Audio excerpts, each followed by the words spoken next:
கூலா 4 சினிமா செய்திகள் பாத்தரலாமா? பாத்தரலாம்.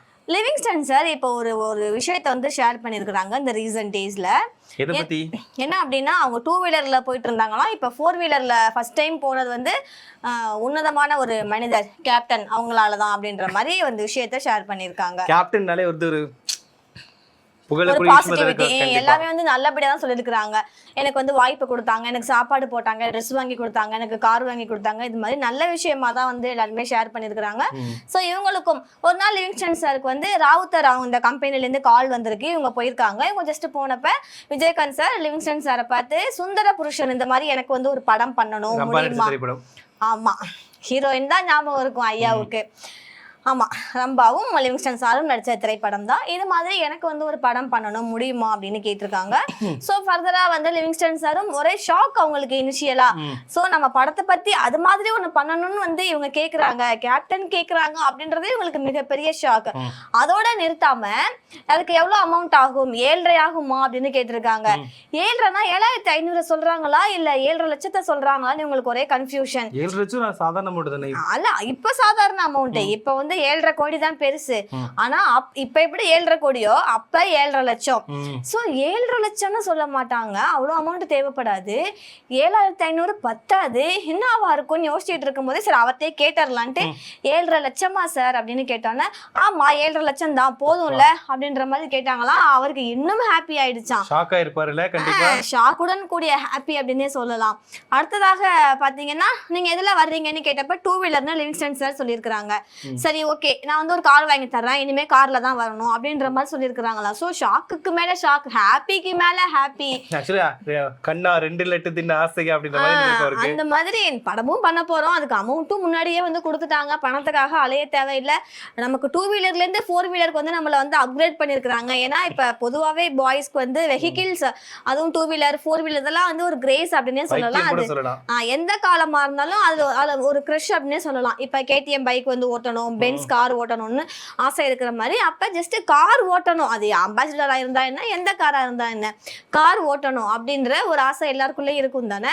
So Livingstone சாருக்கு சொல்ல முடியாத ஹாப்பி அந்த இடத்துல இருந்துச்சு அப்படின்ற மாதிரி ரொம்பவே அழகா இந்த விஷயத்தை அவங்க ஷேர் பண்ணியிருக்கிறாங்க. எப்பவுமே கேப்டன் அப்படின்னாலே ஒரு சொக்கத்தங்கம் தான். சோ இன்னைக்கு வரைக்குமே எல்லாருமே ஒரு பிடிச்ச தெய்வமா தான் பார்த்துட்டு இருக்காங்க. ஆமா, இருந்தாலும் கூட மக்கள் மனசுல இன்ன வரைக்கும் அவர் வந்து வாழ்ந்துட்டு தான் இருக்காருன்னு நம்ம வந்து சொல்லணும். எஸ். இப்போ நான் வந்து பாக்யராஜ் அவர்களை பத்தி பேச போறேன். ஏன்னா அவருடைய இறப்பு அப்படிங்கிறது எல்லாருமே பார்த்தோம். அங்க ஒரு சங்கடமான விஷயங்கள் கூட நடந்துச்சு, ஈடு செய்ய முடியாத இழப்புன்னே சொல்லலாம். ஆமா, அங்க வந்து சில சங்கடமான விஷயங்கள் நடந்துச்சு. என்னன்னா நிறைய க்ரௌட் இருந்தாங்க, நிறைய கேமராக்கள் சுத்தி இருந்தாங்க, பிரைவசி இல்ல அப்படின்னு சொல்லிட்டு நிறைய பேர் வந்து கதர்னாங்க. ஆமா, மீடியா எல்லாம் சுத்தி கவர் பண்ணிட்டாங்க. எங்களுடைய க்ளோஸ் ஃப்ரெண்ட், அவங்க நெருங்கிய ஒரு எங்களுடைய க்ளோசஸ்ட் பர்சன் ஒருத்தவங்க இன்னைக்கு உலகத்துல இல்ல, எங்களை விட்டு போயிட்டாங்க. சோ அந்த கஷ்டத்துல நாங்க இருக்கிறோம், எங்களுக்குன்னு ஒரு பிரைவசி இல்லாம நீங்க வைக்கிற மாதிரி இப்படி பண்றீங்களேன்ற மாதிரி நிறைய பேர் கோபப்பட்டாங்க. ராதிகா சரத்குமார் அவர்களை முதல்ல சொல்லலாம். ஏன்னா அவங்க தான் ஃபர்ஸ்ட் கையெடுத்து சொன்னாங்க, தயவு செஞ்சு எங்களை ஃப்ரீயா விடுங்க, எங்களுக்கான டைம் கொடுங்க, இது வந்து கண்டென்ட் தேடுற இடம் கிடையாது, எங்களுக்கான ஒரு தனிமை வேணும் அப்படின்னு கேட்டாங்க. அது மட்டும் இல்லை, அதுக்கப்புறம் நடந்த இறுதிச் சடங்குலாம் அவங்க ரொம்பவே பரிதவிச்சாங்க, கூட்டத்தில் நெருக்கி தள்ளி.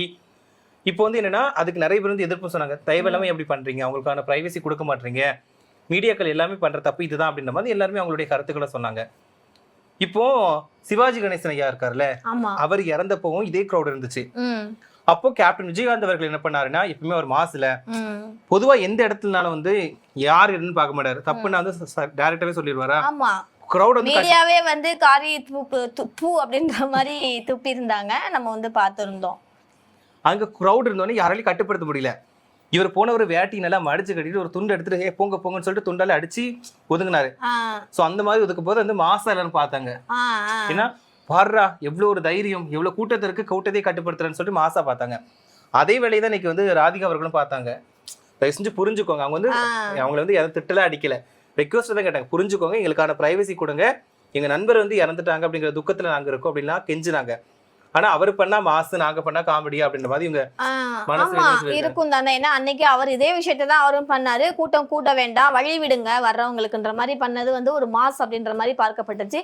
இன்னைக்கு அதே எங்களுக்குன்னு ஒரு இடம் கொடுங்க, அந்த பிரைவசி எங்களுக்கு கொடுங்க அப்படின்னு இவங்க கேட்கறது வந்து ஒரு இழுச்சவாய்த்தனமாக பார்க்கப்படுற நெகட்டிவா மாதிரி பரப்புறாங்க, அவங்க ஒரு சீன் போடுறாங்க அப்படின்ற மாதிரி பரப்பி விடுறாங்க அப்படின்ற மாதிரி வேதனையா சொல்லியிருக்காங்க. நீங்க பாக்யராஜன் சொன்னதான் எனக்கு வந்து ஒரு விஷயம் ஞாபகத்துக்கு வருது. என்னது? ஆக்சுவலா பாத்தீங்கன்னா காமெடி நடிகர் செந்தில் இருக்காங்க இல்லையா, சோ அவங்க இனிஷியலா வந்து அந்த ஸ்டுடியோல வந்து ஜஸ்ட் டீ வாங்கி தர்றது இது மாதிரி வேலைகள் தான் பாத்துட்டு இருந்தாங்களாம். ஏன்னா ஆரம்பத்துல சினிமாக்கு வரவங்க எல்லாருமே இந்த கஷ்டத்தை பட்டுட்டு தான் இருக்காங்க.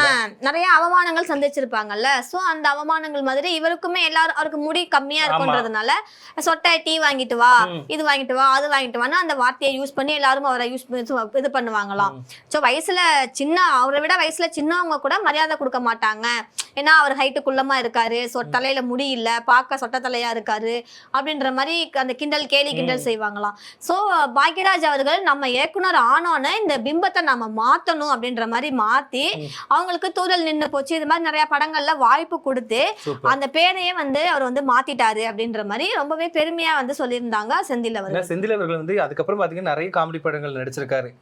அவருக்கு ஒரு தனி ரசிகர்கள் இருக்காங்க. அதுக்கப்புறம் அந்த பேர் வந்து முழுதாக வந்து மறைக்கப்பட்டுடுச்சுன்னே சொல்லலாம். எல்லாருமே மரியாதையா தான் அதுக்கப்புறம் வந்து கூப்பிட்டாங்க. சோ அந்த மரியாதையை கொடுத்தது மறைந்த இயக்குனர் பாக்யராஜ் அவர்கள் தான். அவங்களுக்கு தான் அந்த பெருமை சேரும்ன்ற மாதிரி இவங்க சொல்லியிருந்தாங்க. சூப்பர். பாக்யராஜ் அவர்கள் சம்பந்தப்பட்ட இன்னொரு விஷயத்தை தான் நான் சொல்ல போறேன்.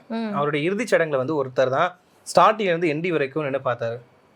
யாருன்னா பார்த்திபன் அவர்கள். ஆமா. ஏன்னா பார்த்திபன் அவர்கள் சினிமாவில் அறிமுகப்படுத்தி அவருக்குன்னு ஒரு தனி இடத்தை உருவாக்கி கொடுத்ததுதான் பாக்யராஜ் அவர்கள். ஆமா, சும்மா வேற ஏதோ ஃபீல்டுக்கு போனவங்க எல்லாம் இன்னுமா நீ ட்ரை பண்ணிட்டு இருக்க, வா என் கூட அப்படின்னு சொல்லி அசிஸ்டன்ட் டைரக்டர் ஆக்கி, அப்புறம் டைரக்டர் ஆக்கி, அதுக்கப்புறம் ஹீரோ, இது மாதிரி நிறைய பன்முகத்தன்மை வடிவம் கொண்ட ஒரு மனுஷனா ஆக்கியது அவர் தான்ற மாதிரி சொல்லியிருக்காங்க நிறைய. குருநாதரோட இழப்பை தாங்கிக்க முடியாம அவர் ஸ்டார்டிங்ல இருந்து எண்டிங் வரைக்குமே இருந்தாரு. அந்த இறுதி சடங்குலாம் ஒரு விஷயத்தையும் பார்த்து பண்ணாரு. அதுலயே வந்து இந்த உங்கள் அன்புடன் பாக்யராஜ் அப்படின்ற வார்த்தை, பேக்கெட்ல பெண் வைக்கிறது, இதெல்லாம் இருந்துச்சா. இதை பார்த்த ஒரு உதவி இயக்குனர், அதாவது பாக்யராஜ் அவர்கள்கிட்ட உதவி இயக்குனரா பணிபுரிஞ்ச ஒரு நபர் வந்து பார்த்திபன் சாருக்கு வந்து ஒரு மெசேஜ் அனுப்பியிருக்காரு. என்னபடி அவங்க குடும்பத்துல ஒருத்த மாதிரி பண்ணிட்டு இருக்க, ஏன் வேற யாரையும் ஹெல்ப் கூப்பிட மாட்டியா, நீ வந்து திமிர வச்சுவேன், அதனாலதான் அவன் கூட வந்து உன்னோட மனைவி இல்ல, உன்னோட குழந்தைகள் யாருமே இல்ல, நீயும் கடைசி காலத்துல வந்து அனாதையா போயிருவ அப்படின்ற மாதிரிலாம் ஒரு திட்டி வந்து மெசேஜ் அனுப்பியிருக்காரு, சாப்பிட்டுருக்காரு. சோ இது பார்த்தோன்னே அவருக்கு வந்து ரொம்ப மனசு கஷ்டமாயிடுச்சான்.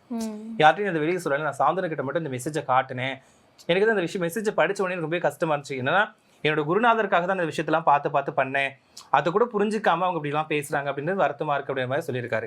ஓகே, அது ஏற்றுக்கொள்ள முடியாததுதான். ஏன்னா ஒரு ஆசானுக்காக இவங்க வந்து செஞ்சிருக்காங்க, பார்த்து ஒவ்வொன்னா அவங்க குடும்ப உறுப்பினரா ஒரு தந்தை ஸ்தானத்துல அவங்க நினைச்சிருக்காங்க ஒருவேளை, அதனால செஞ்சிருக்காங்க. சோ அதை வந்து புரிஞ்சுக்கணும் இந்த இடத்துல அப்படின்றதுதான் பொதுவான கருத்தா இருக்குது. அதுமே இன்னொரு விஷயம் அங்க நடந்துச்சு. என்னன்னா இறுதி சடங்கு நேரத்துல வந்து அவருக்கு கண்ணாடி போட்டிருந்தாங்க பாக்யராஜ் அவர்களுக்கு. ஆமா. அப்போ பூர்ணிமா அவர்கள் வந்து அழுதுட்டு இருந்திருக்காங்க. அப்போ பார்த்திபன் சார் கிட்ட கேட்டிருக்காங்க, நம்ம வந்து கண்ணாடி கலத்திடலாமா, ஏன்னா உங்களை தகனம் தான் பண்ண போயிருக்காங்க. ஸோ அப்போ வந்து கண்ணாடி வந்து ஹீட்ல வந்து வெடிச்சு கண்ணில் குத்திருமோ, அதனால கண்ணாடியை கலத்திடலாமான்னு கேட்டிருக்காங்க பூர்ணிமா அவர்கள்.